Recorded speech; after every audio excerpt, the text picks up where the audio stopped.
Hello and welcome to Gilmore's Glorious Gossip, a show dedicated to Critical Role over on the Geek and Sundry Twitch channel. Welcome to everyone joining us live, and as always, if you can't stay, we will be posting this on Monday. Many thanks forever and a day to Akuma Mika for our logo. Her Twitter is at EmmaFrost91. This week features 3 more amazing artists. The current art that you're seeing, is from Angel Anastasia Hall at Yoruda. That's at Yourouda.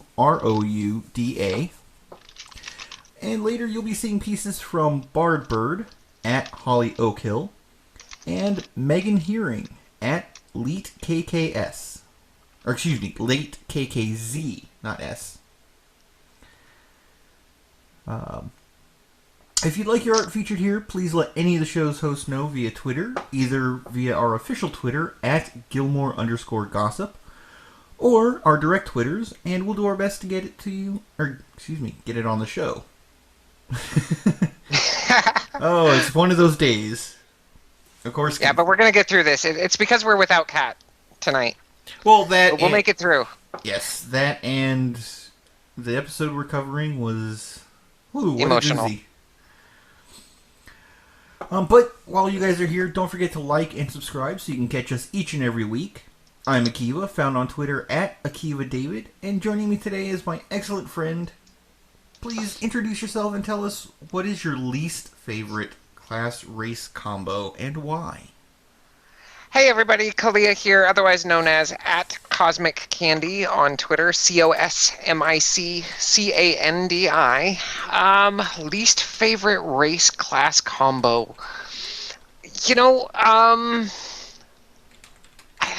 This one's really tough for me because I think that any class and race could be really cool. My personal preference tends to stay away from casters. And within that, I think there's certain things that this is probably player bias, and I know that I try to keep away from that as much as possible as a DM, but like drow and half orcs, and then probably drow and half orcs, and then probably any kind of casting class. I don't know what it is about those, but as a player, those are things that I'm not likely to play. Fair enough. And of course, it always comes down to a player bias. For me, I tend to dislike, orcs of any class, really. More so because even when I personally have tried to play an orc that didn't fit the stereotype, it still ended up being kind of thuggish. Right. And, basically because that's what their society is. Right. I mean, go ahead. Go ahead. No, go ahead. No, I was going to say, I know that, that's just a stereotype, and you don't have to play an orc that way. I've tried. But it always came down to, because that stereotype exists so prevalently, if I learned English, it would help. But because it's so prevalent, the DMs that I've tried it with have put me in situations where that's the only way I'm going to get anything done, is through intimidation checks. Okay. I can see that. And go ahead. I mean, this is one of those fine lines that we play, and I was talking with this last night with why can't I remember his name right now? It was He was in the stream last night. Galadrin. Um, he and I were talking, and there's a fine line that we play between power gaming, which, an orc and a drow necessarily, they're not power gaming choices necessarily, but we want our characters to be OP, but we also want good story reasons, and we want different story reasons for the characters that we create. And so it's really easy to fall into that trap. Even as a DM, I remember you coming to me when we were first getting you underway with Desert Winds, and you're like, I've got this drow that I want to play. And I'm like, drow, and especially when you were like drow assassin. And I was like, it's not really going to fit within Desert Winds. I wanted to give you the freedom to play the drow, but at the same time, I'm like, with what's going on, it's not really going to function that way. True. And the reason why I play Drow is because there is a similar stereotype with the Drow, but it's actually gone the other way.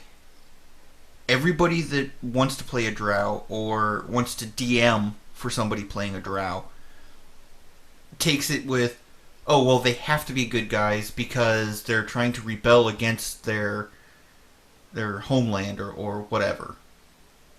Whereas I was going to play it, no, he's secretly an evil bastard that's trying to expand the Drow Empire.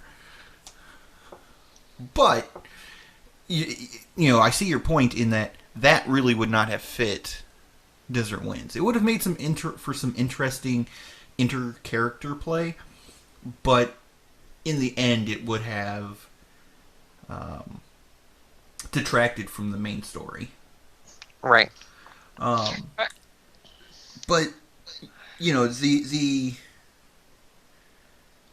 my case. John despises goblins. Yes, and Javarite, I hope I said that name correctly, is Javanti. Oh, Javanti. I need to increase the resolution on my screen. I saw that as an RI. I'm sorry, Javanti. But Javanti says he doesn't like half-orcs either.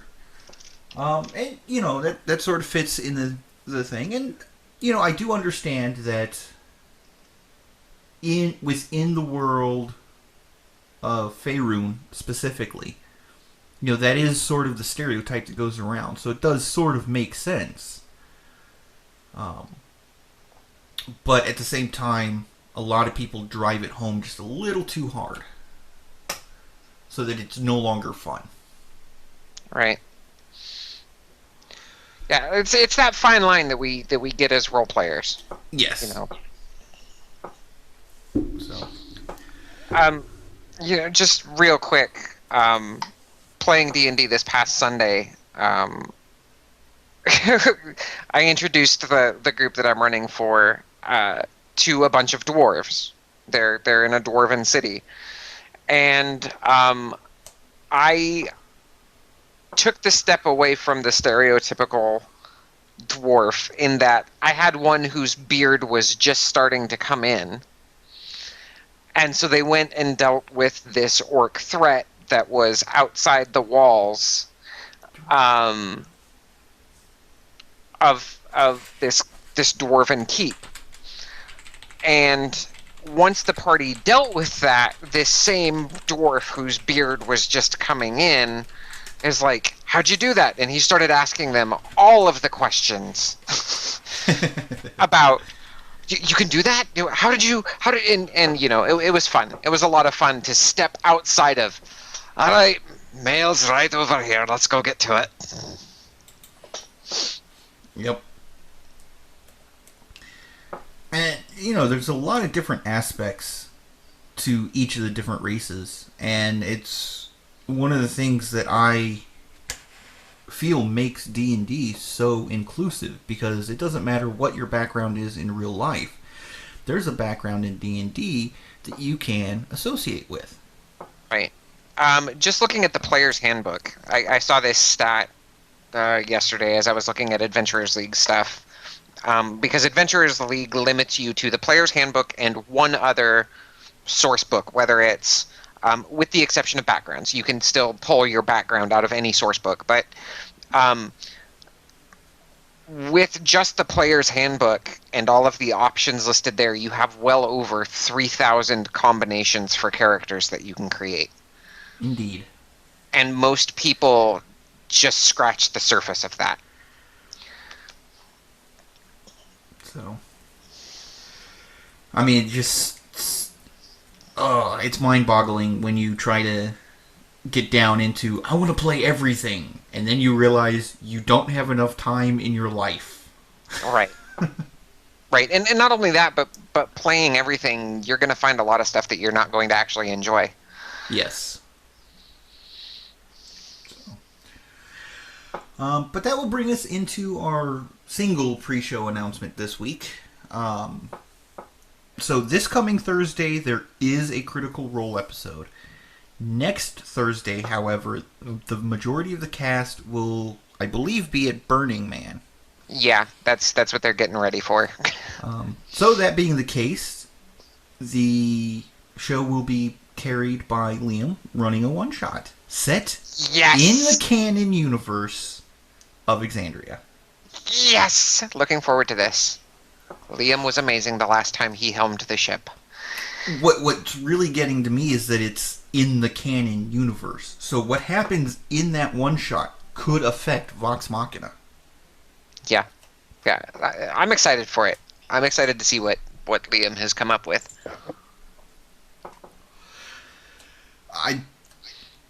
I dare not dream. Just put it that way. So, that will bring us into the comments from last episode of Gilmore's Glorious Gossip, and this week we have one from the Paladin Hulk. So, I've been thinking about the upcoming time shenanigans. I think it would be a disservice to the Feywild if this were to cause absolutely no problems at all.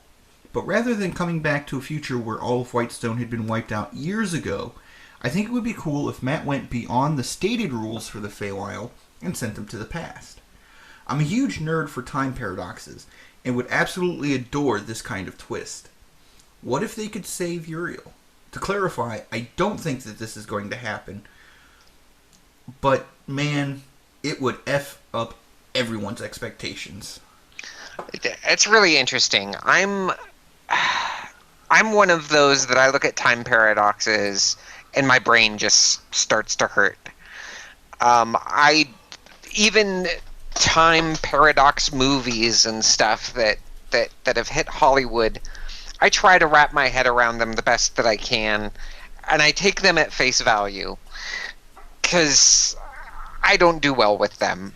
But that is really cool. It would be fun. And I'm sitting here thinking right now, what would have happened if Vox Machina had walked out of the portal at Whitestone and gone, all right, we got Fenthras and blah, blah, blah, blah, blah, and Thordak and the Horde haven't even attacked yet.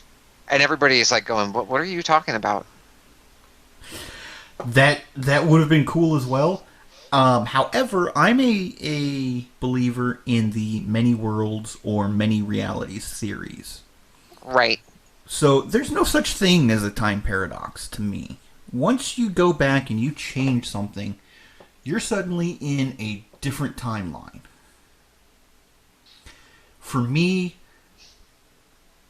Steins Gate, if you've ever seen that anime or played the game, that's very much a possibility where, yeah, you go back or you send your mind to another version of you in a different timeline. That it becomes its own world, its own reality, not affected by what you did back in your home reality. Yeah, because even just sitting here right now, and I'm like, okay, yeah, they went back in time, and the dragons haven't even attacked. I'm sitting here going, but they've already killed Umbrasil. So my brain is already going, but that wouldn't work, and so I'm already having a meltdown about temporal anomalies here. At which point I just go, well, yeah, they already killed Umbrasil in a different timeline. This is a whole different universe now. So, Gotcha. That's one way to deal with it. Yeah. That definitely works. It's kind of cheap, I know, but... but it saves me from having temporal mental breakdown. So, that will bring us into the actual episode 64. And we start off with a rather dicey situation. I see what you did. I see what you did there. 2 snare drums and a cymbal roll down a hill. Matt first rolled for the time, and it takes a few minutes before we actually get to it, but it appears that it's pretty close to a 1-to-1 relation for that particular instance of going into the Feywild. They come out, and it's been about a week, which Matt said was about the time that they spent in the Feywild. And then he makes the non-Fey ancestry players, roll their saving throws. And we all knew it was coming, and Taliesin even at this point's like, oh, I know what it's for. And he totally didn't metagame it. Yeah, he totally didn't metagame it. He let it happen. He made his rolls, and then he proceeded to dive headfirst into what had happened. So it was Sam, Taliesin, and Travis that had to make their rolls because they're of non-elven descent. Sam rolled an 11, which the DC is 10, so he passed. Taliesin and Travis rolled an 8 and a 6 respectively, so they both failed. And it was awesomely well played. Yep. Percy didn't remember giving Vex the title. Travis didn't, or Grog didn't remember how ineffective he was at all in the Feywild, with the exception of killing. So names are failing me tonight, you guys. Sondor, thank you. I did not remember getting the killing blow on Sondor or anything. Didn't remember getting turned to stone. And it was beautiful and brilliant. And at one point, Laura, as Vex, of course, pipes up and goes, "Percy, your sketchbook." And he pulls it out and he starts flipping through it. And sure enough, Matt describes that there's drawings in there that he doesn't remember drawing. And meanwhile, Keyleth's heart is breaking over here because she's like, he's wanted to go to the Feywild since he was young, and he's gone, and now he doesn't remember. And so her heart was just breaking for him. And just a point of bravo on the acting chops. Taliesin looked genuinely disappointed. Yes, he did. It was well acted. And then, Keyleth brought it up first that Percy had made Vex a Baroness. I what? Yep. And then Scanlan implants a memory of how that happened. And it was in its own right. It was great and just you have to watch that scene. You have to watch that scene. It was perfectly Sam. Yes. He basically said that Percy saw all of these nymphs Percy found all of these nymphs and they were consorting, and Vex happened to walk in on all of that. And so in order to keep things quiet, he gave her anything that he could at the time, which included a title. And with the proviso that they never speak of this again. And so he's like, well, yeah, I did. I gave her the title, but we won't speak about why. And you see Vex going, What? It was great. Yeah, definitely watch it. Um, Travis played Grog being disappointed that he doesn't remember killing anything just so well, like a little 6-year-old pouting. It was great. Well, and of course, the other thing that's happening throughout this entire time too, and initially at the beginning was, uh, you know, we're okay. Grog and Percy are like, all right, we're ready to go to the Feywild. How long does it take for your spell, Keyleth? And she's like, we're back. And they're like, what? No, we're ready to go. Come on, let's go. And then, Vex pulls out Fenthras and shows it to the party, and they're like, ooh, okay. Yep. Eventually, the group, makes their way to find Pike, and Pike does a greater restoration to bring back their memories. And of course, since Percy had hit the Modify Memory spell cast on him, he realizes he's had the Modify Memory spell cast on him, and just looks at Scanlan like, you asshole.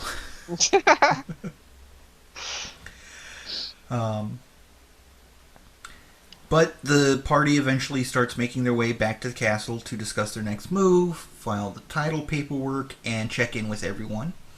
And I think it was on the bridge leading into the castle, they meet up with Seeker Assume. Let all of the assume puns possible. Oh, that happened a little bit later, but yeah, we started making them in the Critters D&D chat. As soon as we could. Yes. As soon as we could. And I think I kicked them off, but you guys missed mine. I was like, is it safe to assume that Seeker Assume is Raishon? And you guys kind of went, no, it's not safe to assume anything. And I went, ugh. There's a Twitch emote, Failfish, that I wish would show up here. Because that was my... I got it, but when you said that, my mind started ticking on whether or not it's possible that it's Raishon. And it absolutely is. It absolutely is possible. So, Assume's appearance, he's got the tattoos on the one side of his face, but now he's got scars from the acid burns. Now, a little bit later, they talk to Gilmore, which for some reason this episode everyone started calling him Sean. Yep. I mean, that is his first name. It was just weird. Yep. Well, yeah, because I don't know, it's similar to being on a team or in the military or whatever, where you're used to being called by your last name, and then everybody starts calling you by your first name, and you're like, when did that switch happen? It's the same thing, and it happened, it was happening so much that both Travis was like, who the hell is Sean? And our very own Miss Kimmy D, who runs Critters RPG and Critters D&D, was like, since when is his name Sean? Has it always been Sean? What, yep. So it's been confusing for a lot of people. And actually, John O'Brien brings up in the chat, as Reddit pointed out, wouldn't Vex's primeval awareness still see a dragon in human form? We're getting into that. Gilmore mentions that they've been trying to scry, and they've been able to scry on Voragol, the white dragon, but they have not been able to scry on Raishon at all. Which leads me to believe that if Raishon can get by scrying, then it's possible, and at that level, probable, that Raishon is able to get past the primeval awareness as well. It may be primeval, but it's still technically a magical ability. Right, and here's the other thing too. I looked up the specific wording for primeval awareness. I don't have it in front of me right now. But basically what primeval awareness says is that you would detect them, but you don't know their location and you don't know exact numbers. So even if Raishon is standing right there in front of them, Vex would get a ping of, oh yes, there's dragons. Within 6 nearby, miles. within 6 miles. That's it. That's all she's going to get. Yep. And let's not forget, Matt did say, hey, you've gotten pings about dragons here before. So if that's the case, she wouldn't be able to tell that, hey, there's a new dragon here. And I'm actually looking up, trying to find primeval awareness. It's the ranger ability. It happens at 3rd level is when they get it, but it should just be right there within the ranger class. Okay, let me look that up real quick. Forgive me for... I normally have Fantasy Grounds open for this, that I've got access to my books, but yeah, it's 3rd level. So, they get it. Beginning at 3rd level, you can use your action and expend 1 ranger spell slot to focus your awareness on the region around you. For 1 minute per level of the spell slot you expend, you can sense whether the following types of creatures are present within 1 mile of you, or within 6 miles if you are in your favorite terrain. One of her favorite terrains is mountains, and Whitestone is in the mountains, so hence the 6 miles. Yep. But the creature types: aberrations, celestials, dragons, elementals, fae, fiends, and undead. This feature does not reveal the creature's location or number. So, there we go. Yeah. So again, she would have gotten a ping that yes, they're within the 6 miles, but not where. But about that same time, Voragol comes flying in with a fleet of wyverns. Yeah, A flight close enough. of wyverns. Whatever a group of wyverns is called. Wicked of wyverns. There we go. So, comes flying in with a wicked of wyverns, and scares everybody as he starts scouting around trying to find Whitestone. Fortunately, the dome has been completed and is hiding the city. But as extra precaution, the guards and everyone's trying to get the citizens either into the castle underground area, or Keyleth starts making a section of Fallout-style bunkers underneath Whitestone and the Sundry and such. Prior to that, though, and this is very important, she gets ready to cast Skywrite. The party sees her starting to cast, presumably the way I would have done it in game mechanics, because she's like, I cast Skywrite. So she's getting ready to cast Skywrite, and the party's like, no, no, no. And Percy finally tells her, no, stand down. Wait for it, wait for it, wait for it. I am wholly of the opinion, and this is the way I would have run it as a DM. If she casts Skywrite, that does not go off inside the bubble. That goes off outside in the sky. through the bubble, in the sky, where the clouds are present and affects the clouds, at which point she has completely given away the position of Whitestone. Roll initiative, everybody. Now, the way I would have run it is, okay, you want to stop her, roll initiative. Casting does take time. It does take a full action. So, whoever gets their action first gets to complete their action first. Right. Right. That's the way I would have done it. And that's fair, too. That's definitely fair, too. Percy being a highly dex-based character, he's got a really high chance at that. So do the twins, Vex and Vax. Yes. So,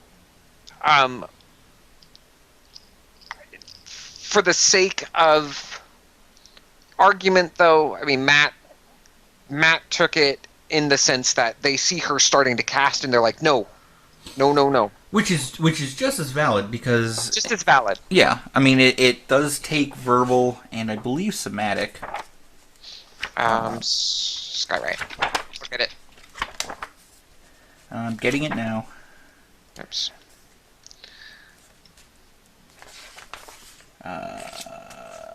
Skywrite.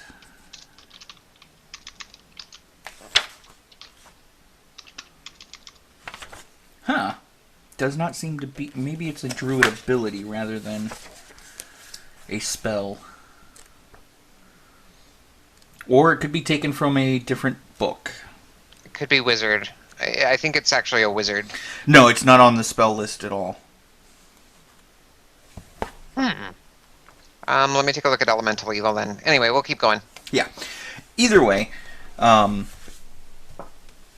so they interrupt her so she doesn't actually cast it, which is lucky for them. Yeah, it's actually an elemental evil. Okay. Verbal and somatic.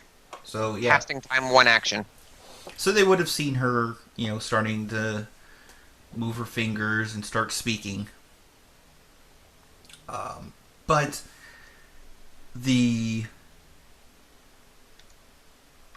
interrupt her. The dome does its job, and Vorgol can't find Whitestone.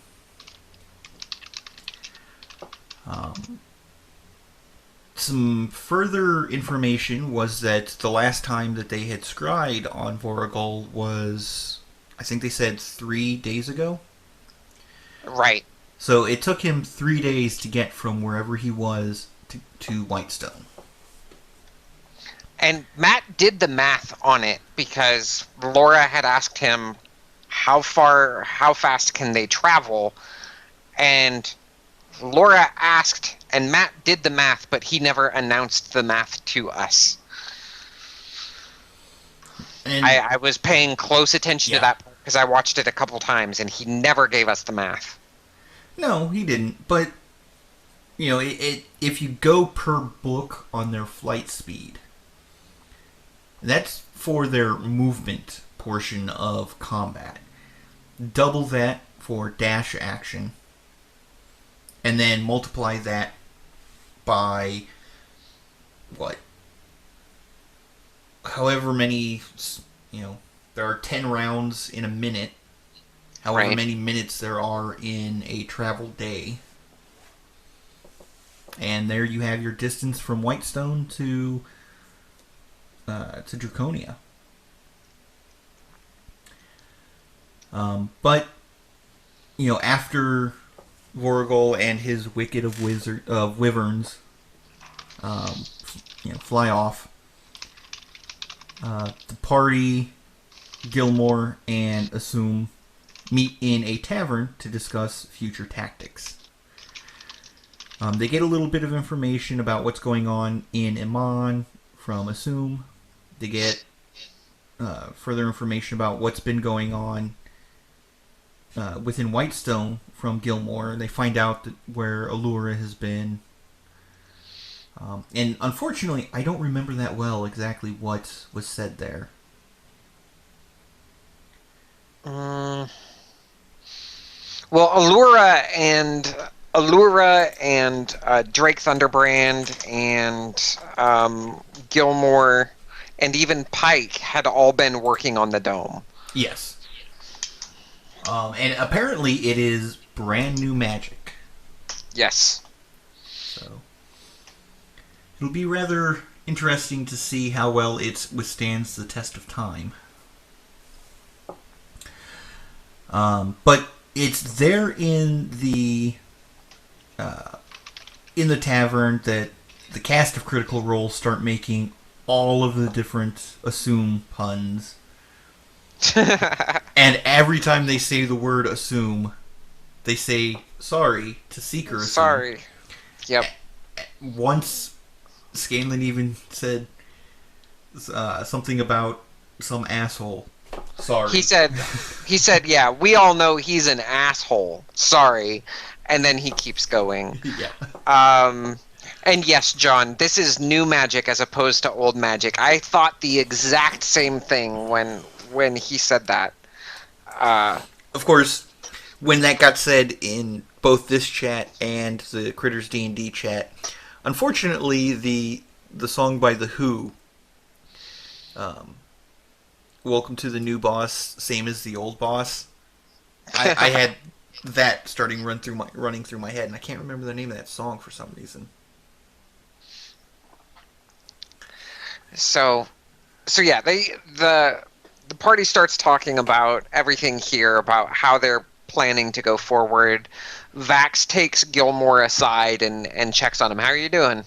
I'm doing good. I'm doing as well as can be expected. I'm, and Vax looks at him and says, "Are you sure? Because if you need anything, we're here for you." And Gilmore assures him that everything's okay, and Vax says, "All right, let's go get a drink. Won't get fooled again." Yes, John O'Brien, thank you much for that. That's a very appropriate song. Yep. Especially given the situation. Yep. It's ironic on more than one level. I love it.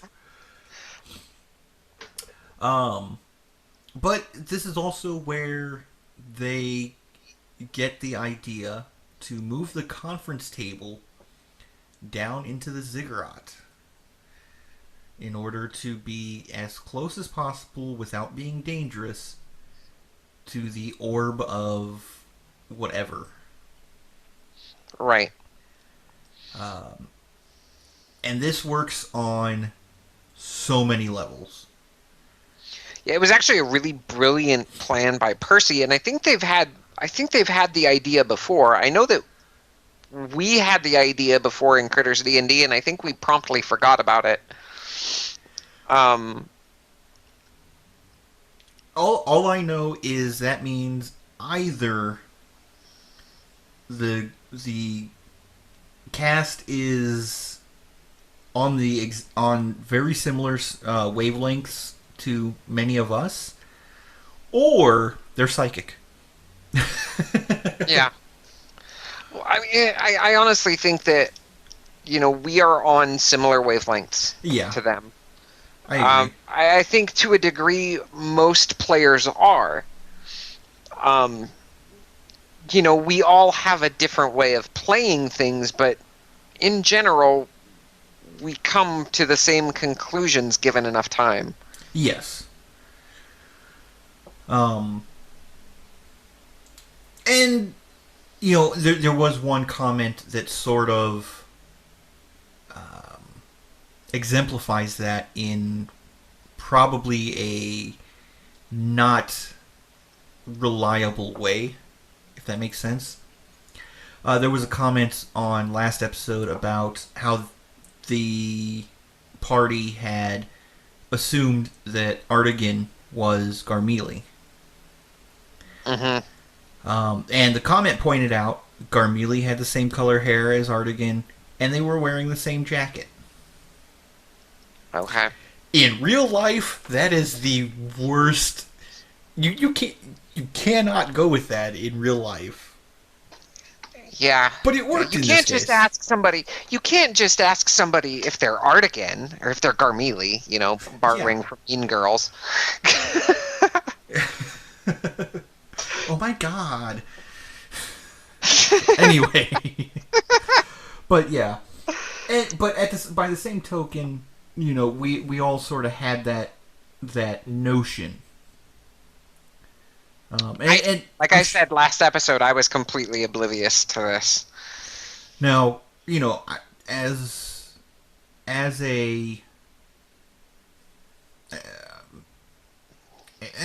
an analyst, I can go back and say, well, their word pattern, not necessarily their speech pattern, but their choice of words was very similar. A lot of the way they held themselves, as far as what Matt described how they stood, was the same. And there were little things that were said in and I had to go back and rewatch it for this, but there was little things that Artigan said that only Garmelie would know. So they could have picked up on that, but pointing out two physical traits out of thousands of possible physical traits doesn't quite work. Gotcha. But yeah, I mean, we all pick up on little things like that, and we all sort of have that frame of mind. So yeah, this is right about the time that the break happened. The party decides that they're going to pull out the fine wine for this instance, and they pull out, I think Grog said 5 bottles of fine wine, and they split that amongst the party. Scanlan and Keyleth both shared a bottle, and I think Percy said he was going to go in on that bottle too, because they're all kind of lightweights, and then the rest of the bottles got split up amongst them. Yes. It was just really well done, both character and player-wise, because it was their little bit of downtime before they jump into their next adventure. But it also shows both their camaraderie and at the same time their mental fatigue as characters. Mm-hmm. So I just thought it was well done. But that's also about the time that they take their mid-show break. And during the break, there was a special delivery by someone coming from someone referred to as Kiki. I think that person is on Twitter as the one and only Kiki. That I have no idea. Once in future Kiki. Once in future Kiki. But again, I don't know for certain. There wasn't enough information for me to say, yeah, that's probably right, or no, that's not probably right. But either way, a fan-made Fenthris was delivered, and it was beautiful. It was absolutely gorgeous. Yes, you guys have to. If you haven't seen the episode, you definitely need to go see the episode. Just if nothing else, just for that part.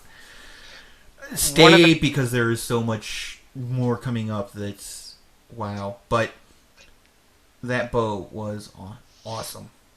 Yeah, one of the cool things about that bow was that it actually had, the bow looks like opposing deer heads. At the top and the bottom of the bow, just above and below the handle. But on those deer heads, there were actually lights that were changing colors. Yes. Through the rainbow patterns, and it was just very, very cool. Now, the one thing that I did notice is that it was too stiff to be actually functional, which was a little disappointing for me because I'm an archery fan. But it was beautiful nonetheless. Right. So after they show off the bow for a few seconds, the party gets back to talking about where to go next. And during the discussion, Matt does the heavy DM hinting, go to Marquette. Yep. And the party's like, no, we're going to Draconia. Right, and this was a large portion of the episode, was them discussing, do we go to Marquette? Do we go to Draconia? Either way, we probably need to go to both. And the party outvoted themselves and ended up going to Draconia instead, where common sense was prevailing more.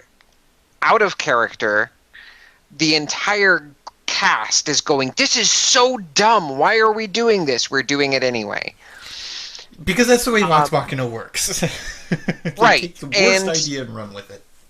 Yep, And they're like, Percy in character is going, we've got the chance to go get another vestige. Personally, I think we should go get this other vestige. We're starting to run short on time. Percy is starting to understand how urgent the situation is, really. As well, I mean, a lot of Vox Machina is starting to understand how urgent the situation is, really. But they decide to forego getting that vestige, which was the cloak. I can't remember its name. I don't remember its name either, but as John It's a O'Brien... cloak that's badass and that Percy wants. Yes, and as John O'Brien points out, it did come down to a coin flip. Mm-hmm. So there was actually some critter art that I saw shortly after the episode that had it had Matt sitting there, and he's like, "So, are you going to go to Marquette or are you going to go to Draconia?" And party, you see the cast yelling Draconia, and he throws all of his notes for Marquette. He's like, behind him. Go to Marquette, and he throws all of his notes behind him, and it's like, Marquette it is, or Draconia it is. Yep. Cabal's ruin. Thank you, John. Yes. And, later we find out why he was so set on trying to get them to go to Marquette. Yep. This turned out to be a really tough episode for everybody involved. Yep. So, we'll get to exactly why in just a moment, and I do have a complaint to make when we do. Okay. But, so they teleport first to the western area. I don't know if they went specifically into Umbrasil's old den or just nearby. That was the discussion, was that they were going back to the old den. I thought they had. Because it was kind of up in the air. And I think they ended up doing it. But there was discussion back and forth, and Vax, I remember specifically Liam saying, that's a good idea. I think we should do that. Go there first, and then we can hop from Umbrasil's lair into Draconia. Yes. And it makes sense, because if they're scrying and they get found out, it will lead back to Umbrasil's area, not back to Whitestone. So, but they focus on Tiberius's little fairy dragon pet, and I can't remember its name. Lockheed. Thank you. First, they tried scrying on Tiberius and get no answer. Yep, and that was their free one using the scrying stone that Vex had. Yes. And at that point, I knew what was coming. Yeah.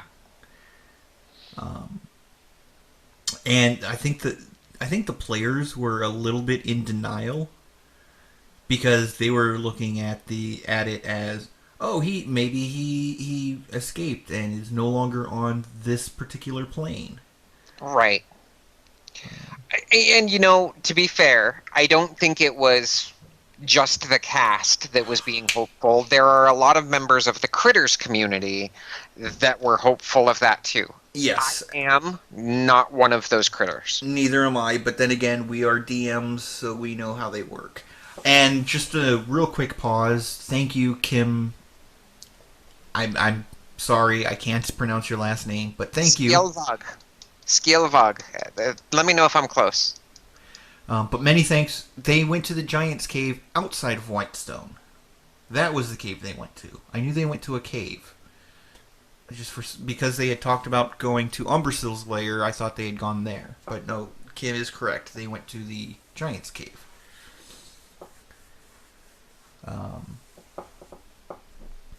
But before they teleport into Draconia, Scanlan casts Seeming on them, and they take the guise of highborn dragonborn, which means they all have tails.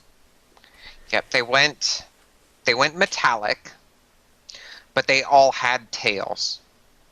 Yes.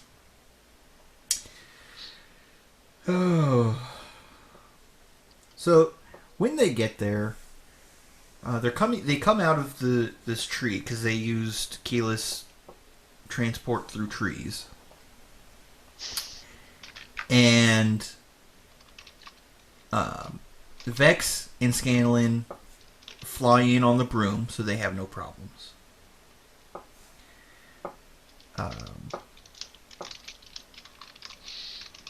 Yeah, what they had done was they had tied a rope on the tree back at Westrune.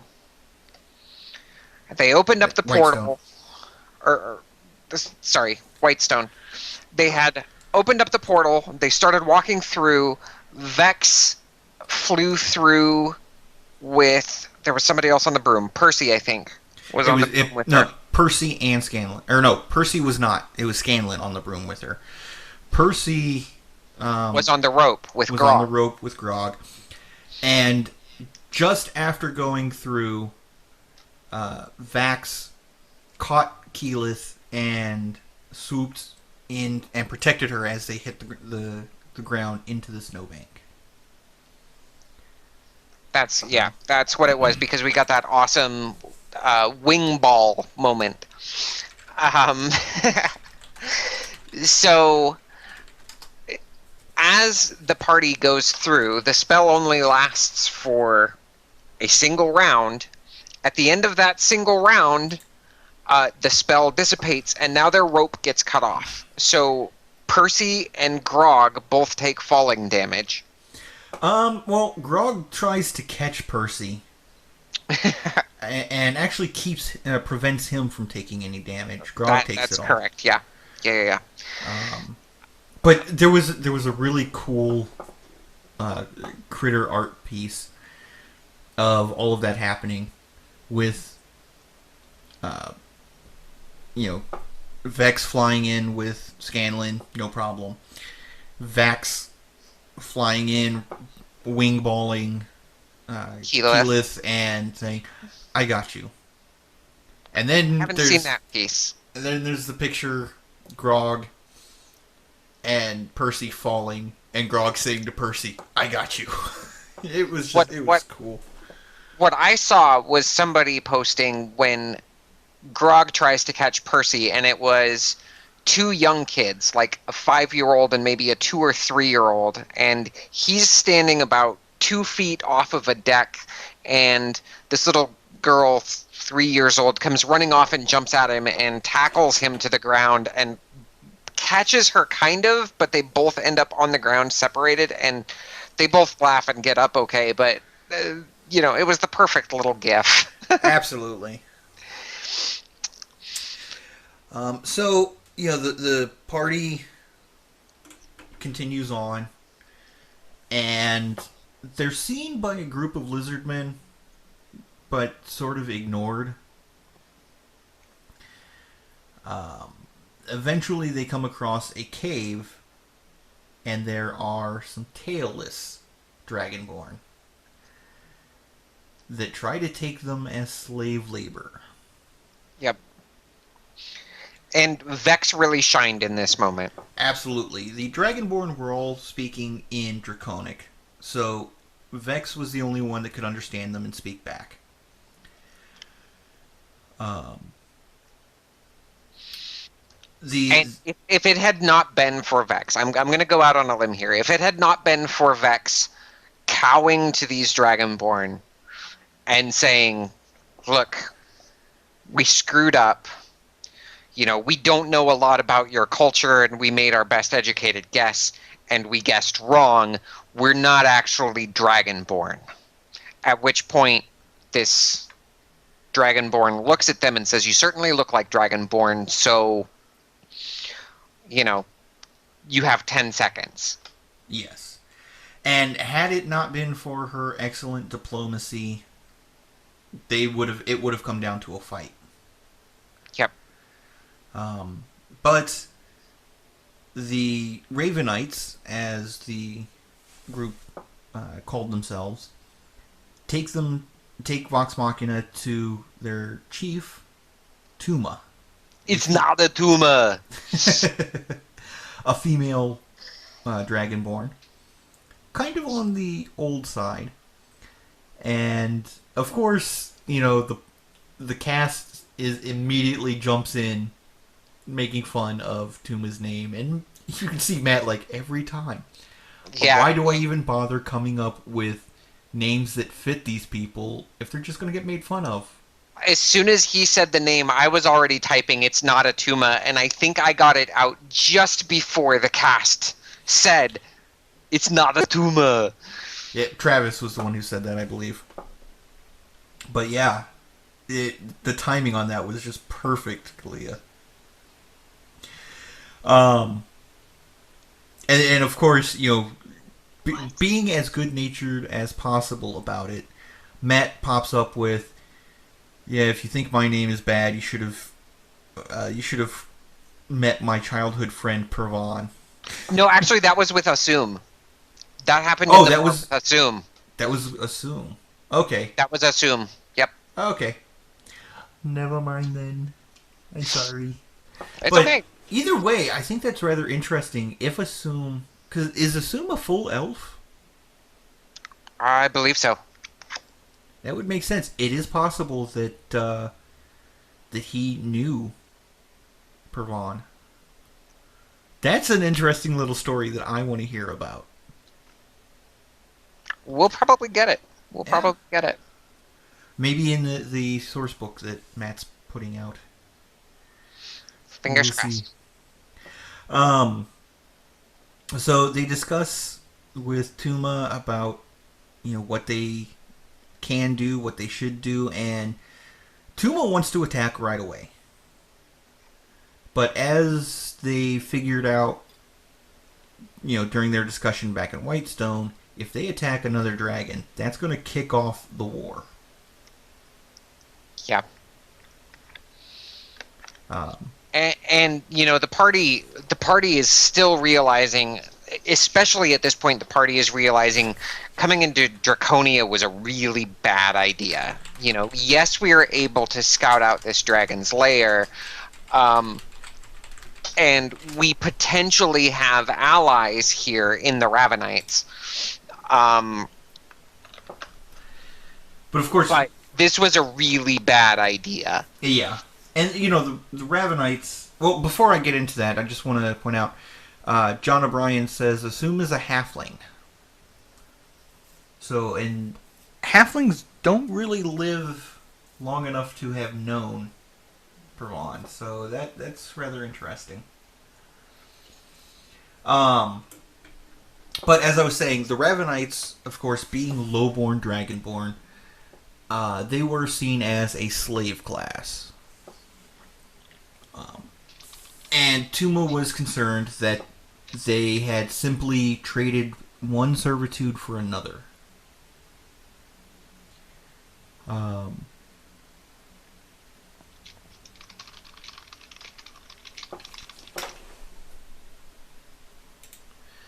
But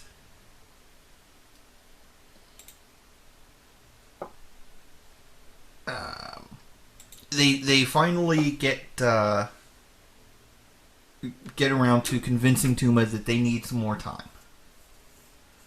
Yep, they tell her that we're going to need at least 2 weeks, which they better bust their butts to get to the last vestiges that they can get. I think it was kind of hinted at early on that they were not going to be able to get all of the vestiges. Yeah. I seem to remember Matt saying that, or hinted heavily at it if he didn't outright say it, that they're not going to be able to get all of them, but here they are. You can pick and choose the ones that are going to be the most beneficial to you. So they're going to have to bust their butts in this 2-week time period in order to get the last 1 or 2 that they can get of the 4 that are remaining. Yeah. I'm thinking that they're only going to be able to get the cloak, and that's going to be it until they have to face these dragons. Probably. Realistically, that's probably going to be the case. Yeah. But they decide to do a little bit of scouting while they're there. And they go in and scout Vorgol's lair. Yep. And so the nest is actually all these gold coins frozen into place. I thought that was cool. Yes. I thought that was really freaking cool. Indeed. I mean, they go in and they actually find a stone. I mean, granted, it's encased in the ice, but they find a stone in the nest that they think, and I agree, is probably the scrying stone that Vorgol uses to communicate with Thordak. And then the entire party is like, son of a bitch. We've been having all of this discussion about overthrowing this dragon right here. Yep. Vox Machina is not very good at something that we in the military learn about called information discipline. Yes. I'm sitting there going, oh my god. Security clearances revoked. Yep. But then they start to head out. And while they were there, or when they first got there, Taliesin had said that he wanted to keep an eye out. Wanted to keep looking at all of the Stormwinds and Skywalkers and Highborn, Dragonborn in general, trying to find Tiberius. And he found him. Do you want to get into this, or do you want me to? I'll get into it. I can get into it. So basically, we see, the way Matt described it, hundreds of Dragonborn impaled on icy spikes. OPSEC, what's that? We see hundreds of Dragonborn impaled on these icy spikes, and they start asking around with Tuma, are these, if we take one of these, are they going to, is it going to be known, is it going to be missing?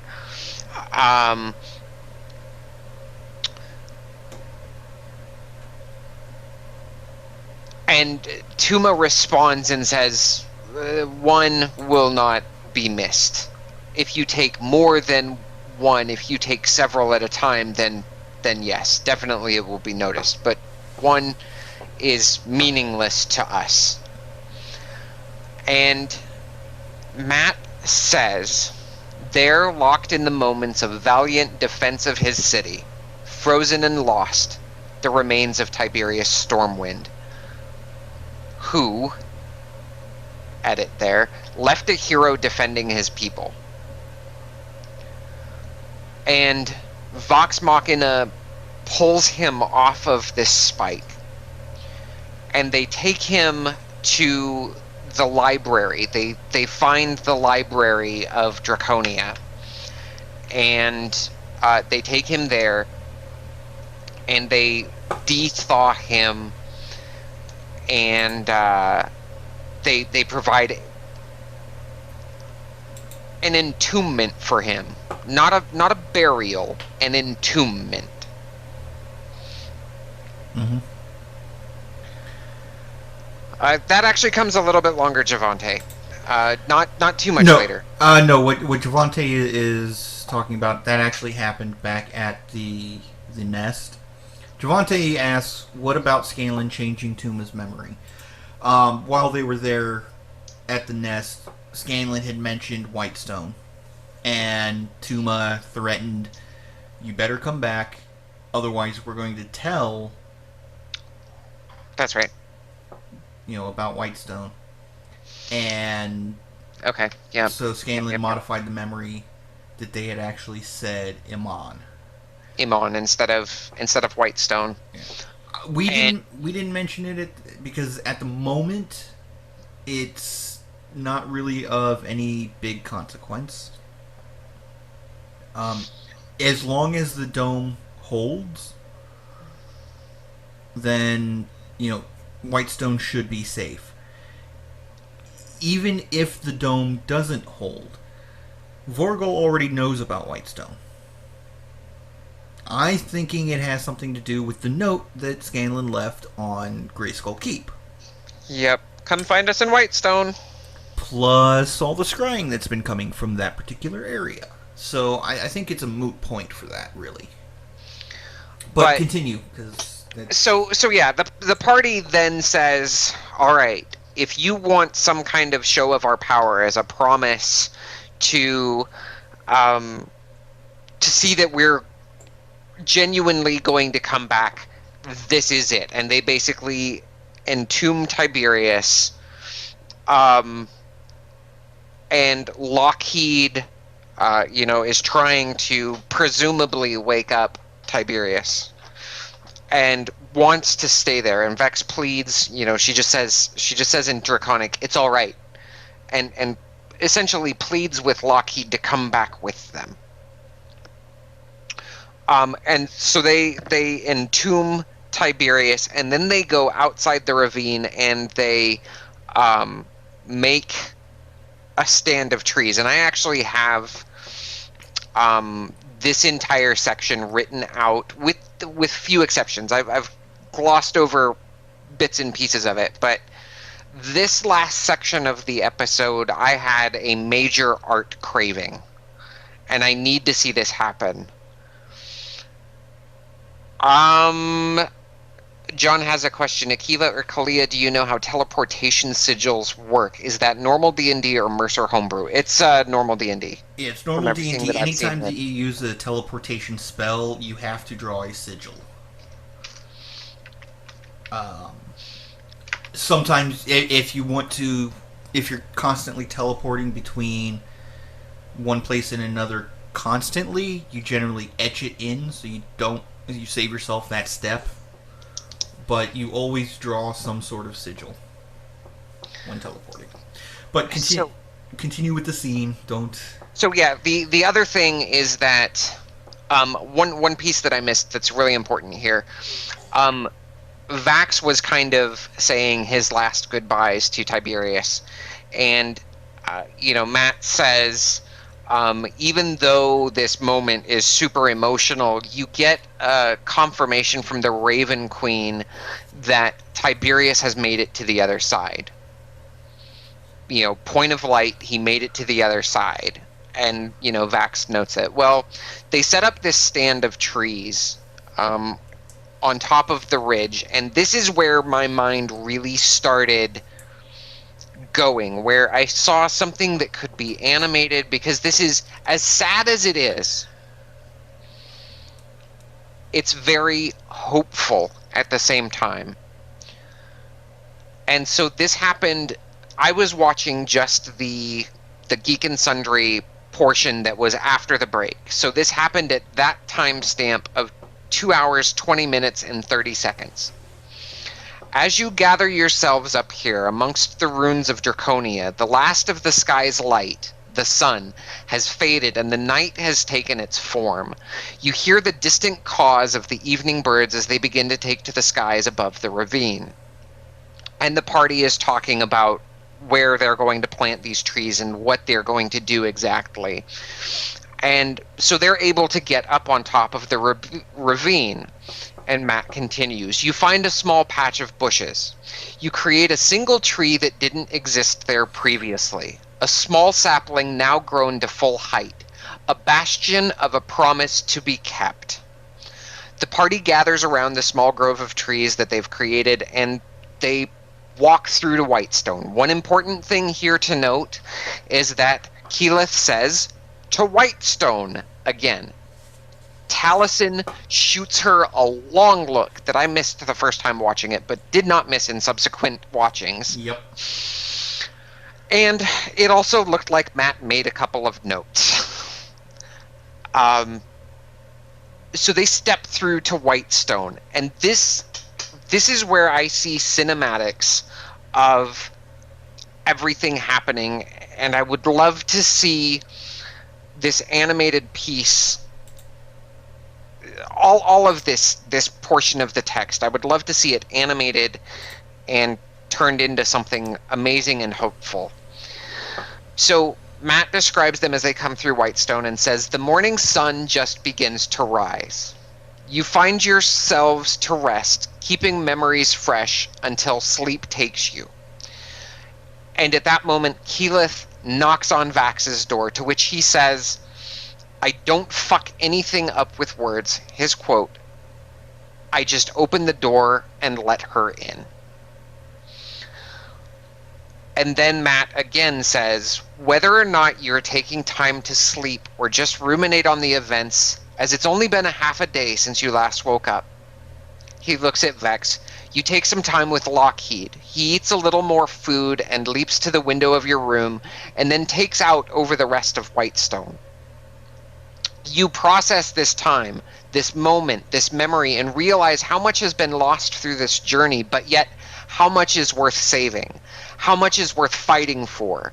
And then, as much as you bunch of fuck-up misfits that came together as friends years ago have come to a point of understanding your true worth and what the importance is of really standing up for the things you believe in this world and the people that need protecting. And with that, the next step of your journey should come soon, and whether you stand or fall, this is the fight that needs to be fought. And if luck should be on your side, that terrible fucking dragon will meet its end soon enough." I want to see what the party is doing during all of those moments. And we don't know. We may find out a little bit more next episode, but I have this incredible cinematic vision of all of this piece being turned into an artwork.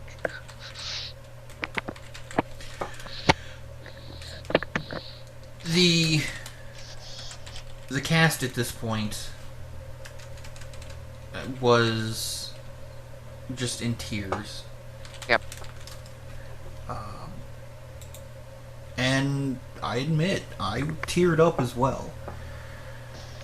I did too. But that was the tearful end of the episode, and Matt said it was the one he was least looking forward to doing.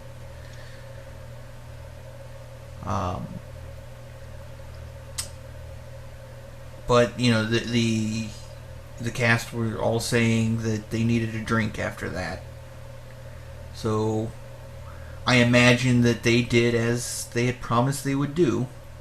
If they ever lost a player character, and Tiberius, despite the fact that Orion had left the show, Tiberius was still a player character. So, in my mind, they did indeed go out and toast Tiberius that night. Well, and Travis even said, you know, everybody pour one out for Tiberius. We sure will be. Yes. One thing that we did miss before they went to Draconia, that looking at the wrong name, I apologize. Yeah, it's actually Nemi. No, oh. This is before they went to Draconia. So, that yeah, Javante, sorry.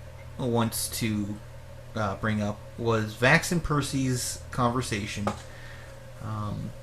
when Percy took Vax to the construction area for the temple to the Raven Queen.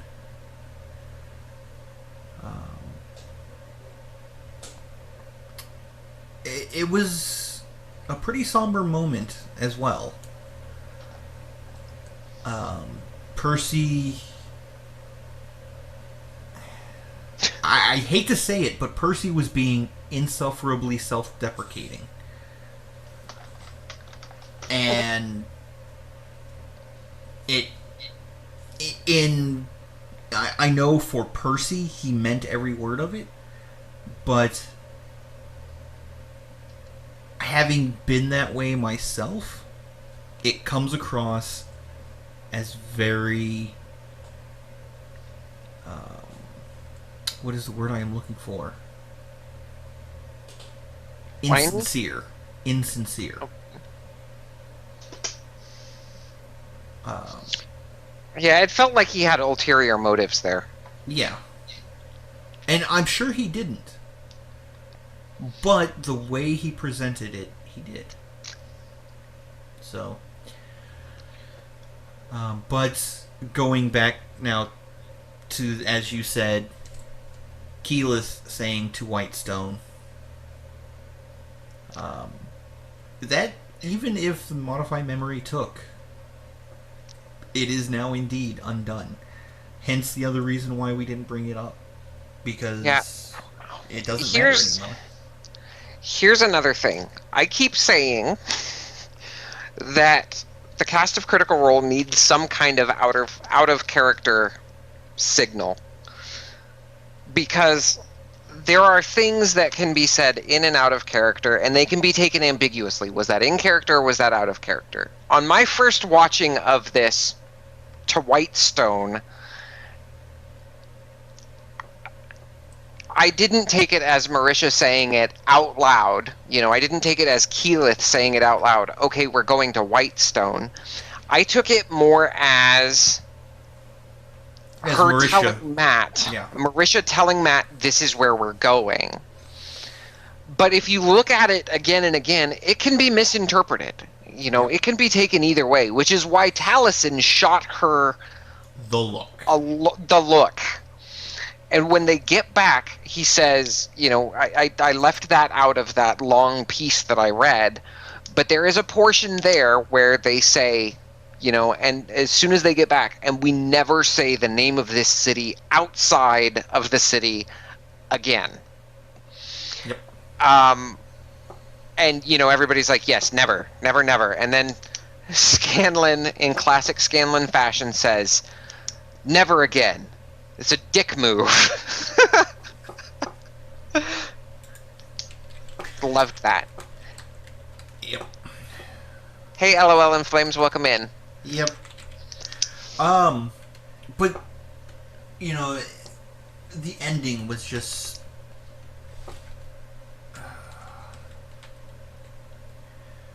I'm curious about, you know, I want to discuss for a few moments. Hold on one moment.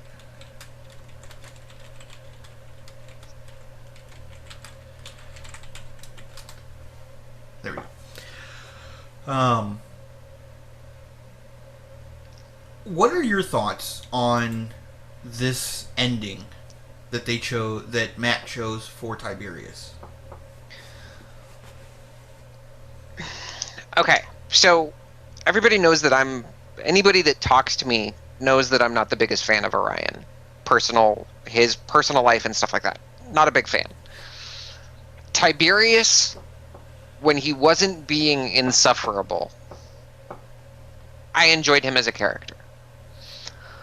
So I think Matt did the best thing that he could have. He still gave him a hero's demise that was still respectful to Orion and Orion's character while putting a finality to it. Now there can be no portion of the Critter fandom that says, oh, he's going to come back. Yep. So, I saw on Twitter, and please forgive me, I can't remember exactly who it was that posted it. But as a DM, and I completely agree with the sentiment, so I'm going to put this forward as something I am saying as well. I'm not trying to detract from the original poster, I'm just throwing in my agreement. There was only ever 3 ways to handle Orion having left the show and Tiberius still existing. One, continue having Tiberius show up from time to time, which, in which case, because Tiberius is a player character, sort of limits what Matt can do with him. Also limits what Orion is doing, and maybe even detracts from what Orion is doing with his Draconian Knights series. Or just ignore that Tiberius ever existed, which would be doing a disservice to Orion as their friend and as a cast member who was on the show. And that, or the way he did handle it, give him that heroic send-off. That way it brings the question to a close and gives everyone involved closure. But at this point, I want to open it up to those of you in the chat. I'd like to hear your thoughts. Yep. On all of this.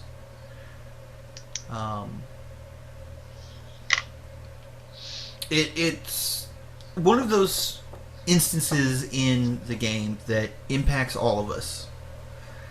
And before we do get into the thoughts, there were a lot of people in the Geek and Sundry chat and on Twitter threatening to stop watching the show.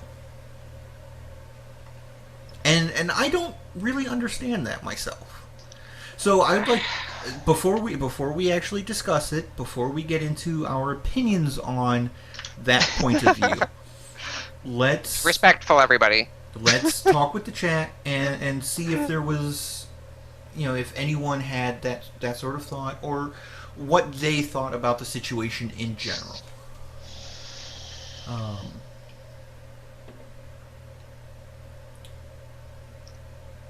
Let's see.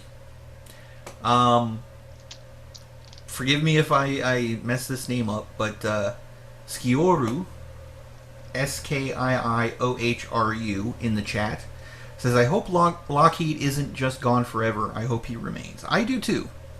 I do too.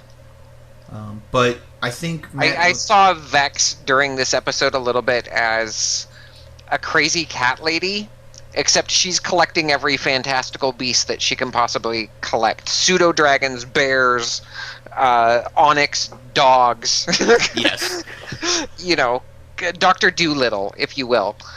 Yeah, but, I think Matt let him fly out over Western just as a, way, if Laura says, no, I've got too many pets as it is, let him go. Okay, he's now free in the wild. Or, which could bite them in the ass now that I think about it. Yep. But we'll find out. Becca Music 321 in the chat says, I don't want to sound like a dick, but I felt that he was not going to be alive since episode 43. I agree with that. Most of us, I think, felt, at least had the fear of that happening. Once they said Draconia fell. Yeah. Well, and here was another thing. It was never said. They said that they parted as friends, but I felt like there was a lot more tension on the backside that we didn't hear about. I don't care. I didn't need to hear about it. Don't want to hear about it. Yeah. But I felt like there was a lot more tension happening on the backside that never got talked about, and so I felt that this was the inevitable conclusion. That, yes, Tiberius was going to be finished and not make a return to the show ever. Yeah. And, even if...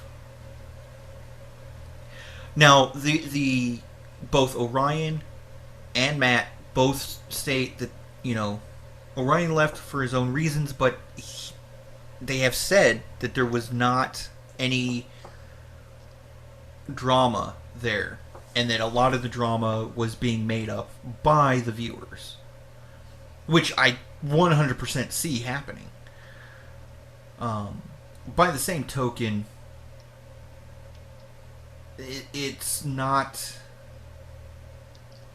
something that we had any right to create drama about. Right. Not our story. It's their personal lives. Let them live it. But let's see here. I mean, the other thing for me, and correct me if I'm wrong. You in chat can tell me if I'm wrong or not. I'll wholly accept it. But I feel like since Orion left, there has been incredible party growth. Huge leaps and strides forward in the stories that are being told and character development. I wouldn't put that on Orion or Tiberius. That I think the growth is because they've only been on for a year. Yes, it has been a year, but at the same time, they've only been on for a year. Finding that groove could take multiple years. So I wouldn't put that on Tiberius or Orion. I would just say that I think it may have slowed them down, but they would have found it regardless. And what I mean when I say it, Orion admitted that when he plays Dungeons and Dragons, he views it as it's players versus DM, not as a game of shared storytelling. See, and that in my opinion is the wrong mindset. I hate that happens. I even hate it on the other side where it's DMs versus players for the DMs that have that mindset. Yeah. I hate it. But because, I mean, we celebrated a year of Desert Winds Thursday. yes. I wouldn't have gotten that far with Desert Winds if I was antagonistic against you guys. Well, okay. You have to be antagonistic against us because there's a certain degree of antagonistic that is allowable. Yeah. I have to create enemies and things for you. But know that I'm not doing it to be vindictive. I'm not doing it because I want to see a TPK. If I wanted to see a TPK, I could see a TPK. Yeah, and that's the key. You are antagonistic without being hateful. And once you get into it's the players versus the DM mindset, it becomes hateful. Yep. But, moving back to the topic at hand. Yep. Tommy D in the chat says Matt started answering the will Tibbs guest star in the future at panels and conventions differently 4 or 5 months ago. Had a feeling he was narratively written out then. That's quite possible. Unfortunately, I haven't been able to... I mean, I know I was supposed to go to Gen Con, but unfortunately that fell through.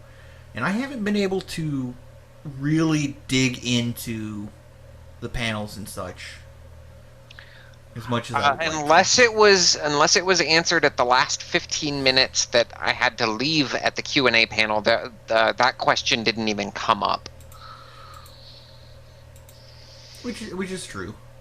And then John says we were at the Techo panel. It seemed fitting, but without the Raven Queen seeming to say his soul was at rest, D&D still offers so many options.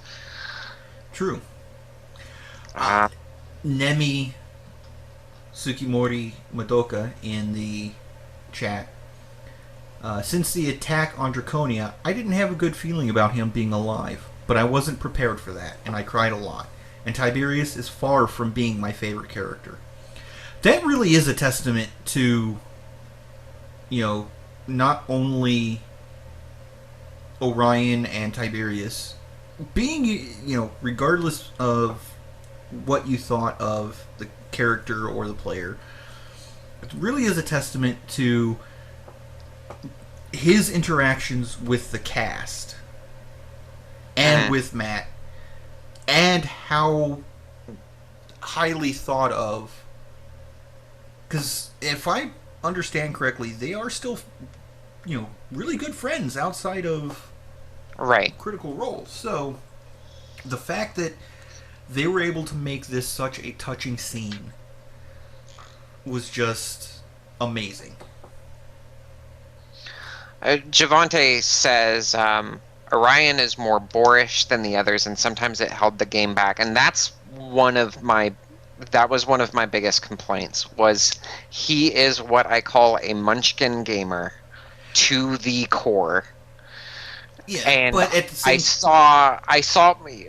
I saw him being antagonistic with Matt, quibbling over rules and things like that. And once that started happening, it started happening more towards the end of the Kavarn story arc. Once I saw that started happening, I really wrote off Tiberius.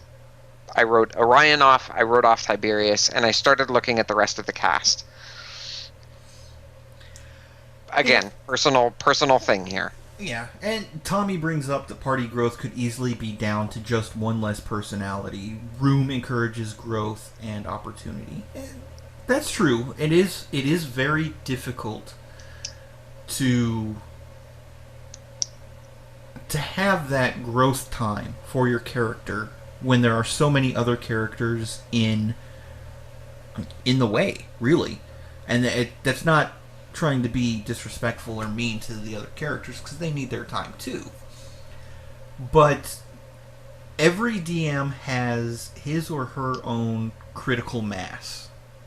The maximum number of players that they can handle and still make every player feel like they're getting individual attention.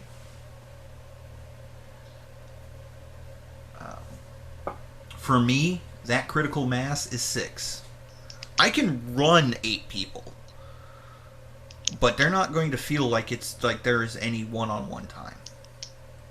See, and I run 7 regularly because of D&D Adventurers League. 7 is the max that we can have it at a table at D&D Adventurers League. Mm-hmm. And I like having that number. 6 or 7 for me is the sweet spot. I like having the full party because, one, it gives the players a more rounded base, I guess you will. You fill out the party that way, then there's nothing lacking in that.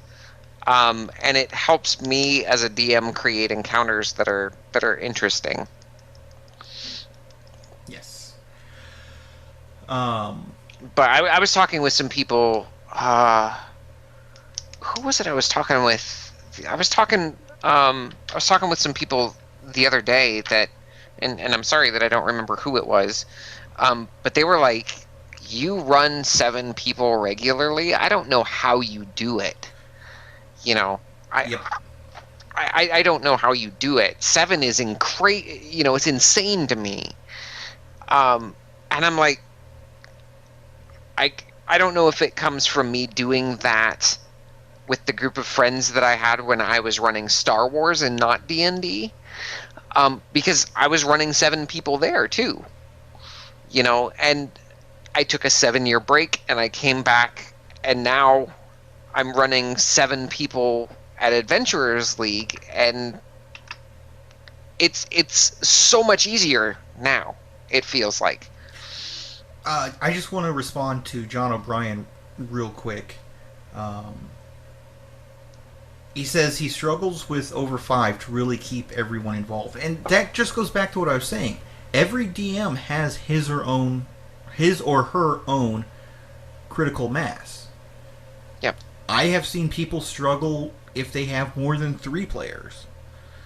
Then again, I have seen other individuals run I kid you not, 15-player game by themselves.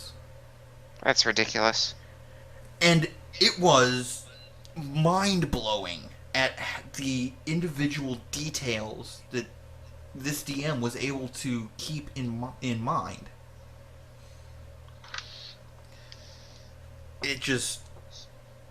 I was in awe. But going back to an earlier comment you made, that doesn't necessarily make a DM better or worse than another DM.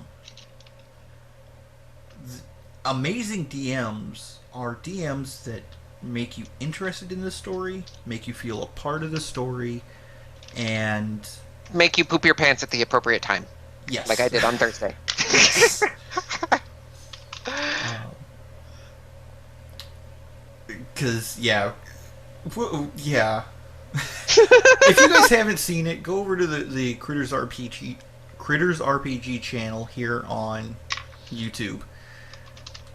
The most recent episode, there's some panic going on in the Desert Winds party right now. Speaking of which, I actually need to export that. So let me get that started right now.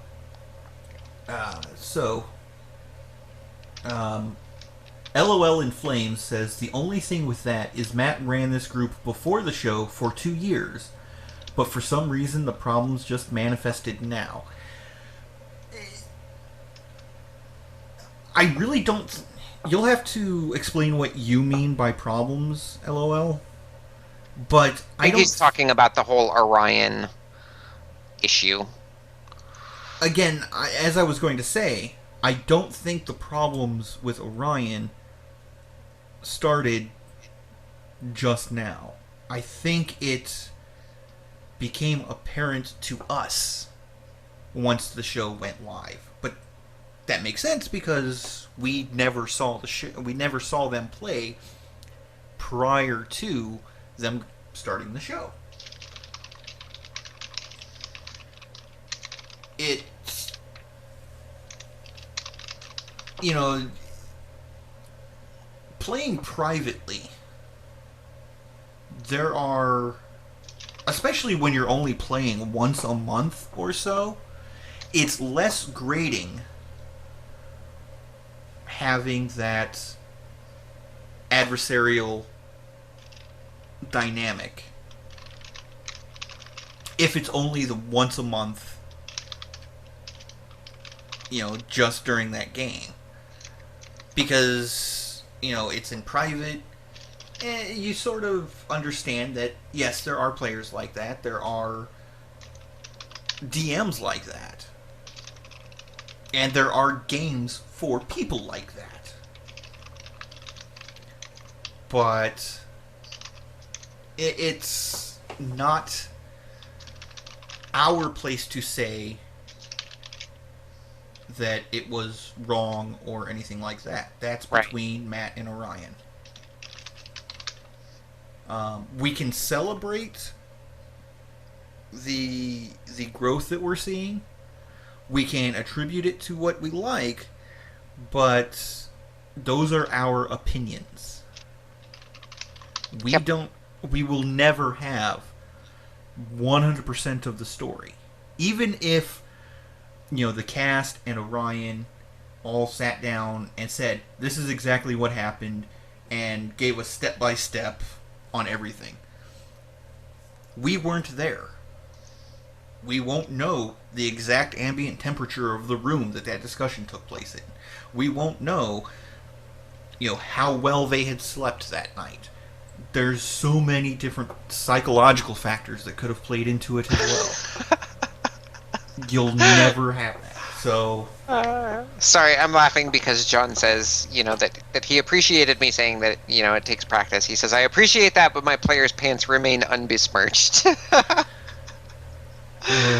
A lot of times your players will not tell you that they have shit themselves. But Sukamori Madoka in chat also says, I believe Matt said a group of 6 players seems like the right amount for him when people started saying make Mary a part of the group. That is one thing else that I have noticed.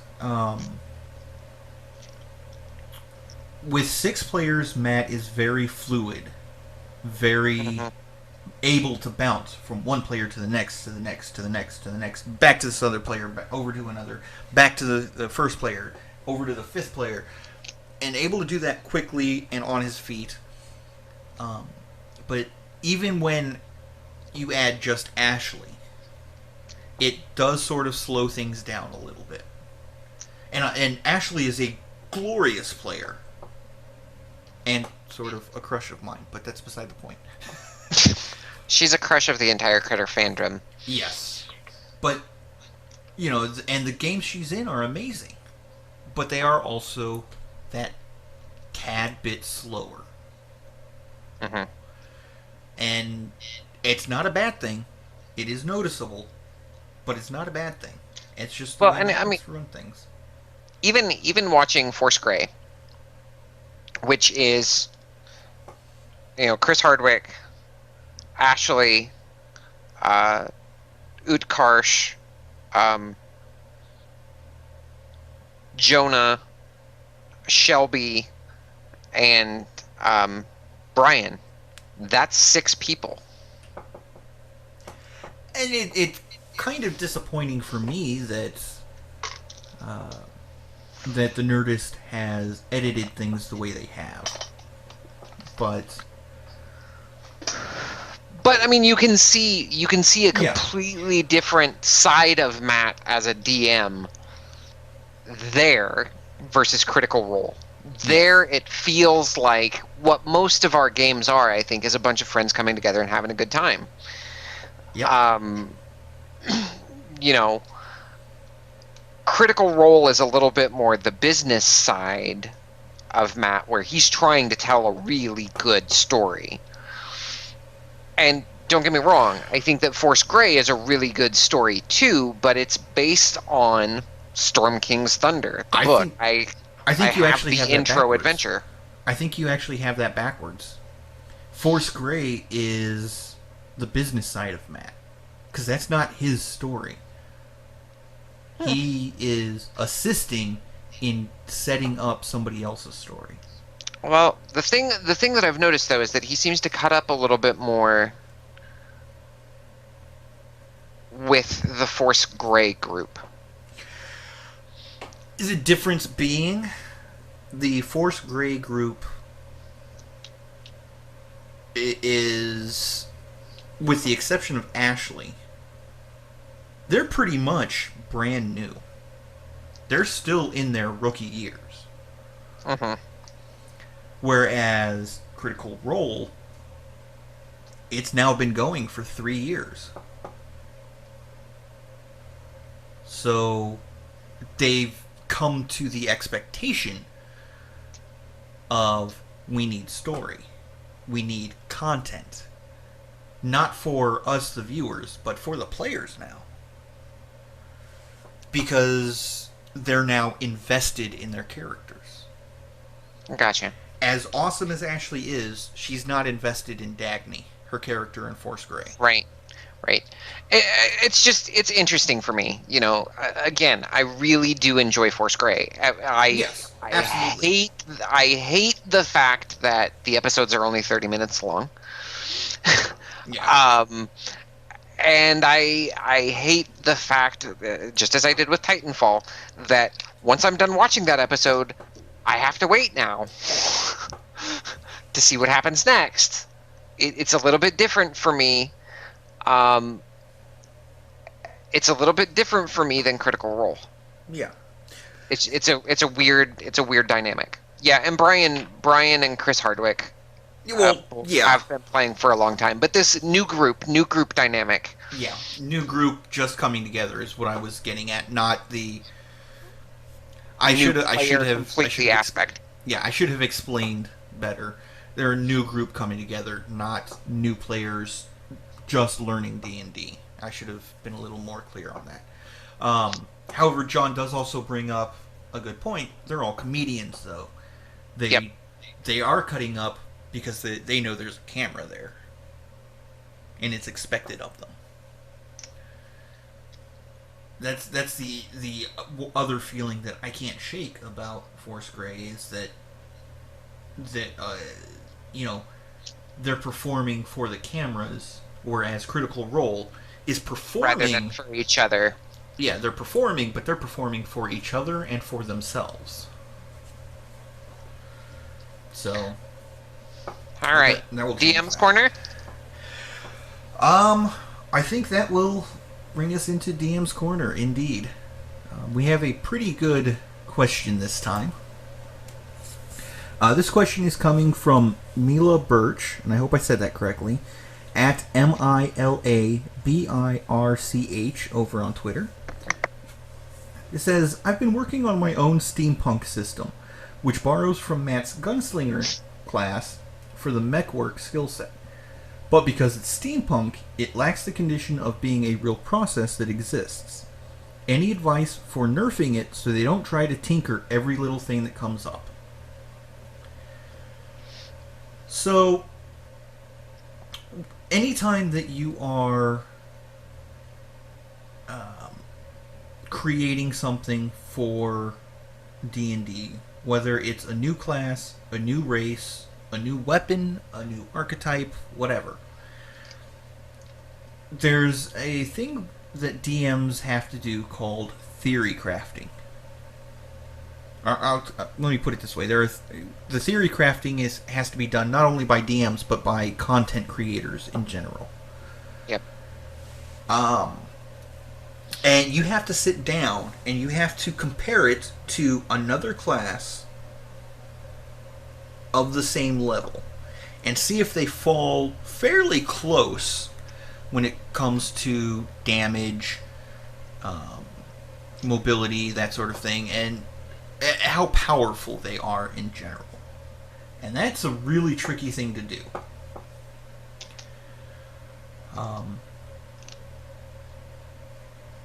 So when it comes to having to nerf it, you can do this one of several ways. If it's damage, if this class is too powerful in the damage aspect, damage output, change the dice associated with it. Right. Drop it. Try dropping it by one dice type. Yeah. D6 down to D4, for instance. Or D10 down to D6. Right. Just, or, whatever the type is, Yes. drop it down from one category at first to see if that works.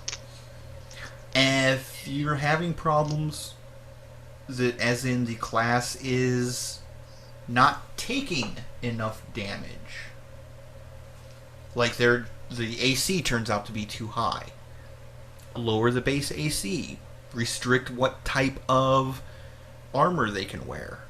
Yep. If we're talking about a steampunk, you're building mecha,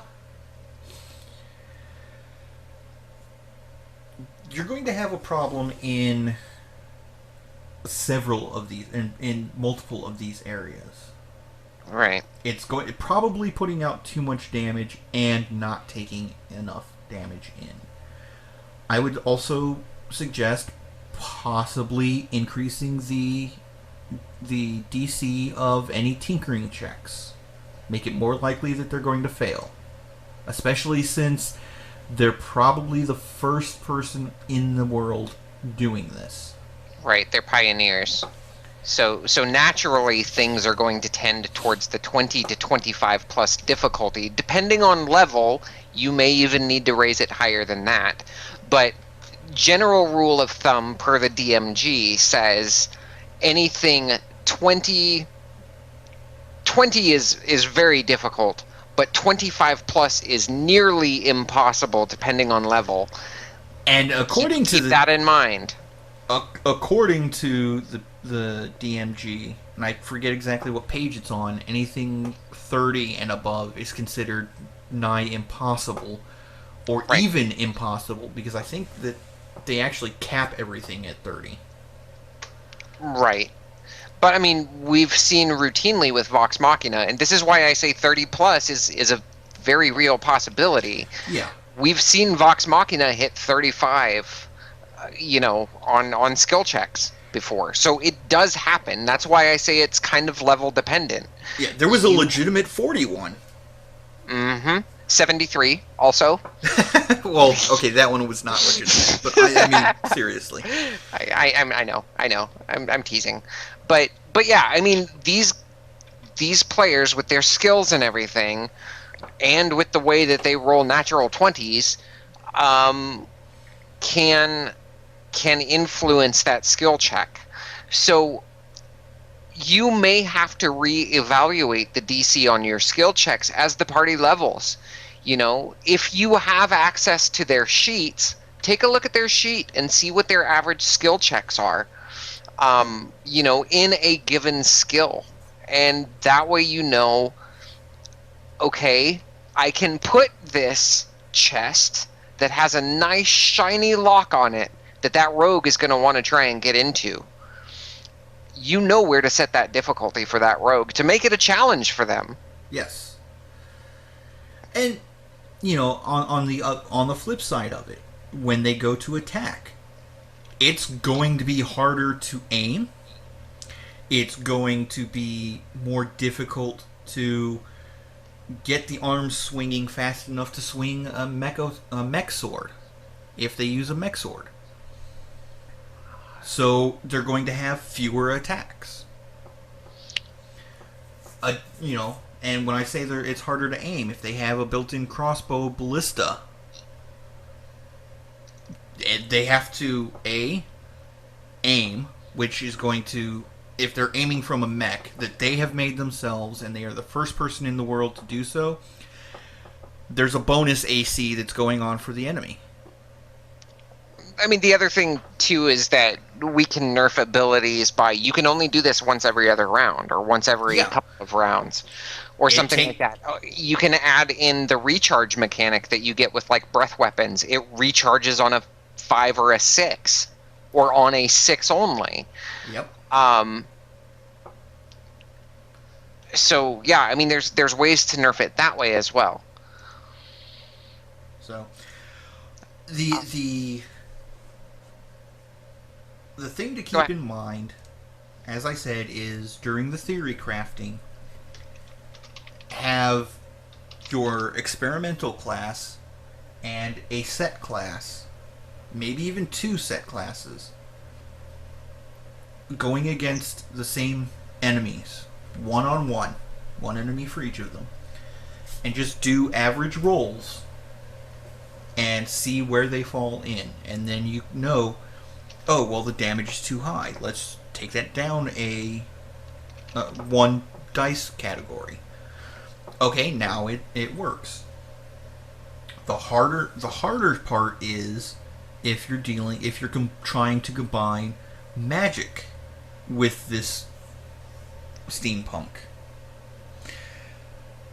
In my mind, I warn you away from doing this at all. Yeah.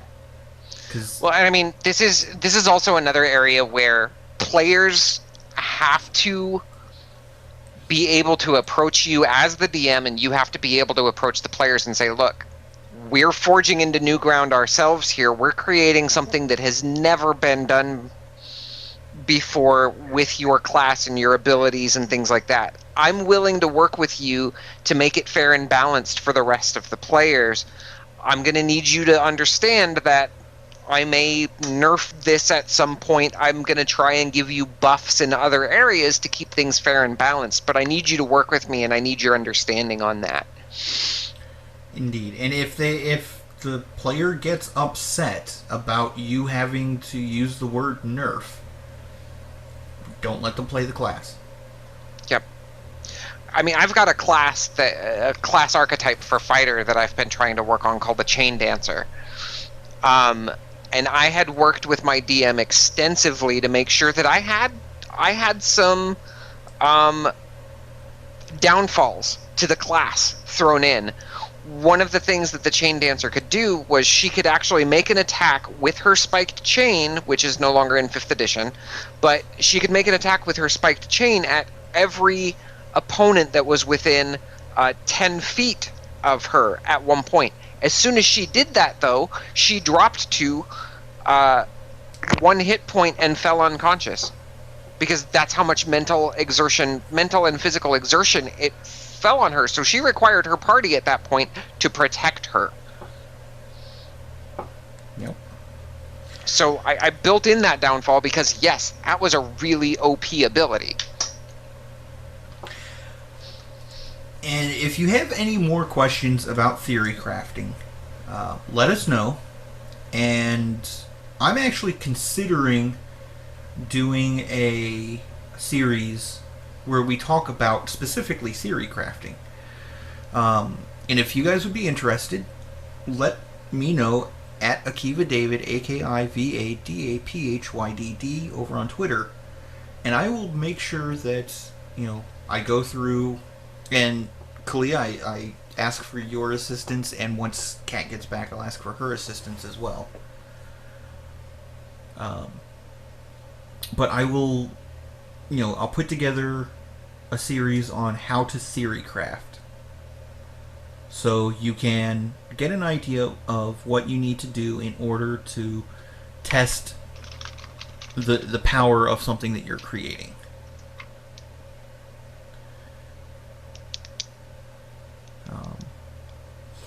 So yeah, I mean, like all Dungeons and Dragons, just real quick, like all Dungeons and Dragons, this is a collaborative process. And I think if everybody understands and they're on the same page with collaborative process, in air quotes, that this is a work in progress, and then eventually we'll get it fine-tuned to the point that we could release this out to the public and it would be a good thing, it would be fair and balanced, then, as long as everybody's on the same page, you're good to go. Absolutely. So, with that, though, we'll go ahead and bring this episode to a close. If you enjoyed the episode, click that like button and subscribe to catch us each and every week. If you arrived late, or for those of you that are not exactly here at the moment, so I don't know why I'm going into it, if you had to leave early, we will be posting this on Monday as we do each and every week, so please feel free to visit us again. Or if you arrived late and you know who you are.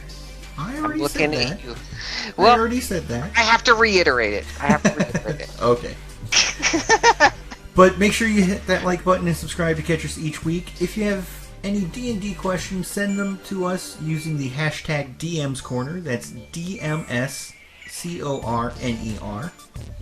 If you want to submit art, please contact us via Twitter, either using the official @Gilmore_gossip or contacting us directly. I'm at Akiva David, AKIVADAPHYDD. I'm at Cosmic Candy, COSMICCANDI. Or you can contact our other host, Kat, at Castiel Games, CASSTI3LGAMES. We hope you enjoyed, and until next week, kick back, relax, and enjoy your games. May all your hits be crits, and have a nat 20 day. Day, guys.